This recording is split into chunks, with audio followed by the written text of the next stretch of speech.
અફીણ અને દારૂ બંધ કરાવ્યું છે, પણ છતાંય ક્યાંક ખૂણે ખચકે અને એની અંદર તમે જુઓ તો એક માણસની તાકાત નથી કે દારૂ ગાળી શકે, પણ જેને મોટા માણસો ગણે છે એ બાહરી રીતે ટેકો હોય છે. મેમાં તમે મારો શબ્દો સાંભળજો, એને ખોટી રીતે એ પછી રાજકીય માણસ હોય કે સામાજિક આગેવાન હોય કે બીજી રીતે હોય, કર્મચારી હોય, એને પાછળના બાયણને ટેકો આપે, તું વેચ, તું ગાળ, હું બેઠો છું, તને કઈ નહીં થવા દે.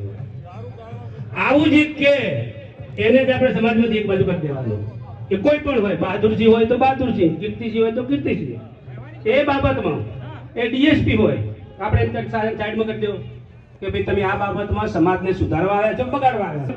એની સાથે સાથે અફીણ અને રસબંધ, એની સાથે અફીણ અને રસબંધ, એક બાજુ પ્રસંગ આ અફાણ અને રસ ખાઈ જાય છે અને એક બાજુ પેલો હોય છે, તો ચલો બધાને મંજૂર છે? ધન્યવાદ.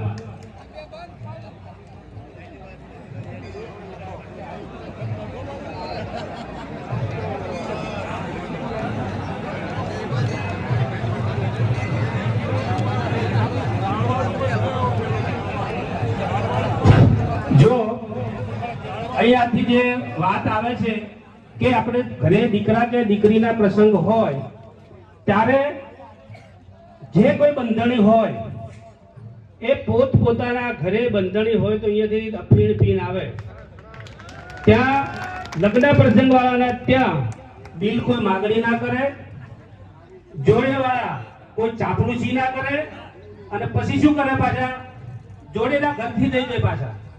હું જોઉં છું, સાક્ષી છું એનું. ઉદાહરણ આપું, કહેતા કોણ કોણ ક્યાં છે. આપણે મુંડેઠાને અહીંયા આગળ નેહડામાં બંધ કર્યા પછી, બહાદુરજીજી બંધ કર્યા પછી બીજાના ઘરે જાય. શા માટે ભાઈ? તમે બંધાણી છો તો તમે તમારા ઘરે પીને આવો, કોકના ઘરે બંધ છે, શા માટે તમે એને બદનામ કરો છો? જેને પીવું હોય એ પોતાના ઘરે પીને જ આવે, પણ દીકરા કે દીકરીના લગ્ન હોય ત્યાં આગળ કોઈ માગણી કરે નહીં, ઘર ધણીએ મક્કમ થવાનું, ગમે તેવો ઠોડુજી હોય તો તમારે અફીણ આપવાનું નહીં.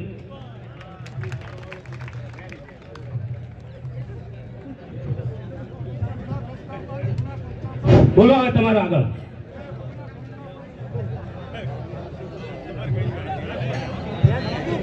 એક કલાકમાં જે સુધાર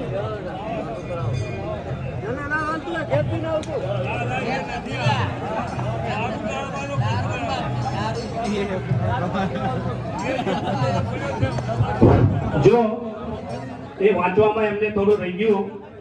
જો નોટ સાંભળી લો. હા, જો અત્યારે જે મુદ્દાની ચર્ચાઓ થાય છે, પછી જો આ બધા સાથે મળી અને બંધારણ આપણે નક્કી કરીએ છીએ, તો આ બંધારણનો અમલ ન કરનારને ત્યાં કોઈએ જવું નહીં. સગો ભાઈ હોય તોય નહીં જવું, સગી બેન હોય તોય નહીં જવું. તેમજ કુટુંબ તથા ગ્રામ લોકોએ એનો સામૂહિક બહિષ્કાર કરવો. બહિષ્કાર એટલે આપણે નાક બાર નથી કાઢતા, એમને અહીંયા જવાનું બંધ.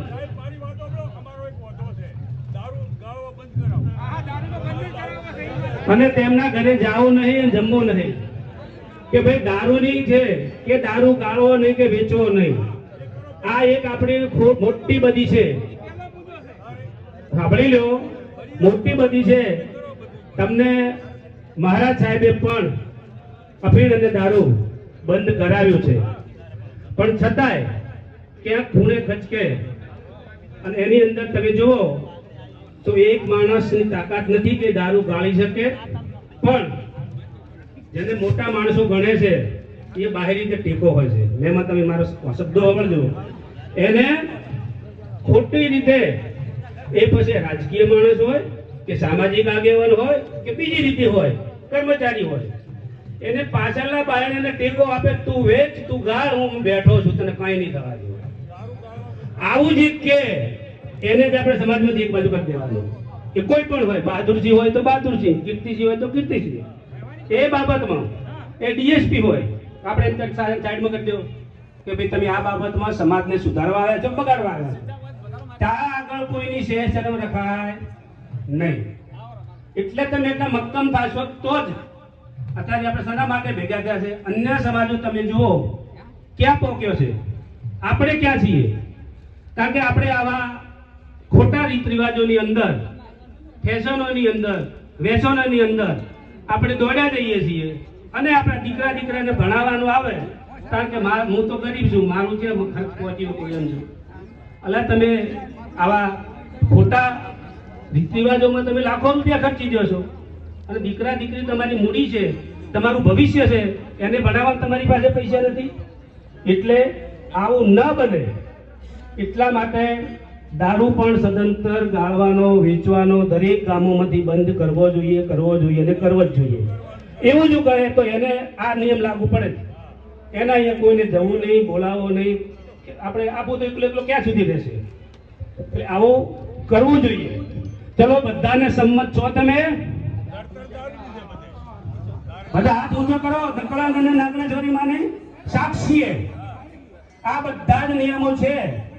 આ બધા જ નિયમો તમને બધાને મંજૂર છે. કરો ઊંચા હાથ. ધકડાંગ અને નાગણેશ્વરી માને સાક્ષીએ ખૂબ ખૂબ અભિનંદન અને ધન્યવાદ.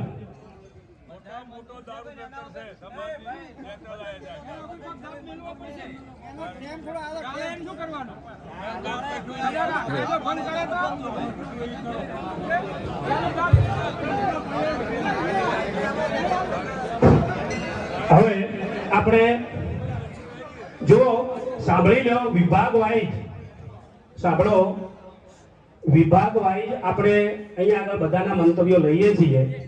એટલે જે વિભાગમાંથી મહેમાનો આવ્યા છે એ મહેમાનો અહીંયા પોતાનું નામ લખાવી જાય. કારણ કે બધા જ આવ્યા છે પણ બીજામાંથી કોણ બોલશે.